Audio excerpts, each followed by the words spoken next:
Magandang gabi po sa lahat. Bago po ako magplantsa, gusto ko lang kayong batiin ng magandang gabi. Mayroon lang akong gusto i-share sa inyo. Sa totoo lang, nawala na ako ng ganang magbablog o mag-upload sa FB dahil nga wala naman ako napapala at wala naman akong sahod dito. Hinahayaan ko lang na nakabukas yung professional mode ng FB ko. Baka sakali hindi ito yung tamang oras at hindi dito sa win na to ako bless ni Lord. At saka naisip ko rin, naniniwala ako na baka sa paraan na to maraming makakilala sa akin na yung connection sa ibang tao ay magagamit ko in the future.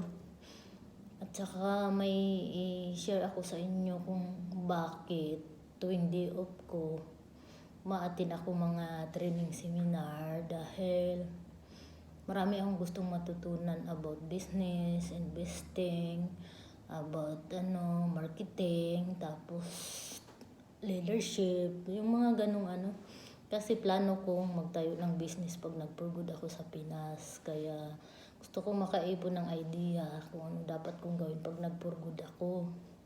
Tapos, ang goal ko kasi talaga, ayaw kong umabot ako ng 60 years old dito sa ibang bansa. Gusto ko, bago dumating yung time na yun, kung maaari lang, makapag-retire na ako, makapag-for good na ako. At gusto kong mag-retire na komportable yung buhay ko, na yung meaningful, may kabuluhan yung pag-retire ko, hindi yung yun. In English pa I want to retire to have a meaningful and comfortable life.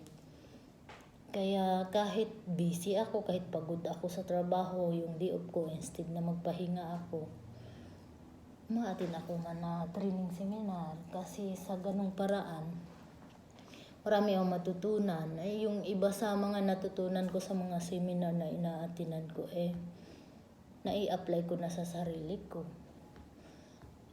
Kaya ito ngayon, kasi medyo may edad na ako, kailangan ko na talagang magplano at paghandaan yung pagtanda ko dahil hindi na ako bumabata at hindi na ganun kalakas yung katawan ko tulad nun.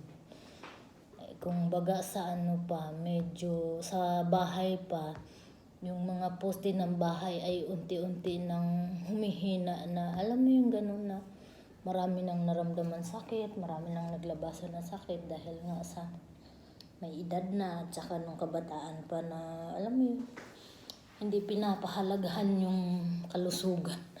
Kahit na banat dito, banat doon. Kaya, ayun, okay lang na at least dito sa FB, maraming makakilala sa akin.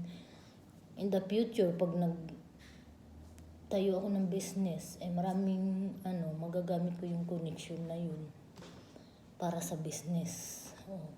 Kung hindi man ako dito pala rin, baka sa ibang paraan o sa ibang way ako pagpalain ni Lord.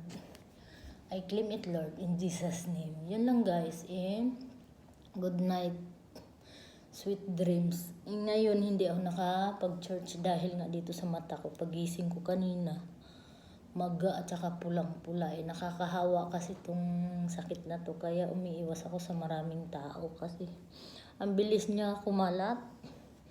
Kaya kung maaari, kanina nga may kainan dito, may handaan sa birthday ng alaga ako, hindi ako lumabas ng kwarto. Hindi ako humarap sa mga bisita para hindi sila mahawa. Kaya pag alis nila, saka ako lumabas ng kwarto. Yun lang guys, bye and good night. Maraming salamat.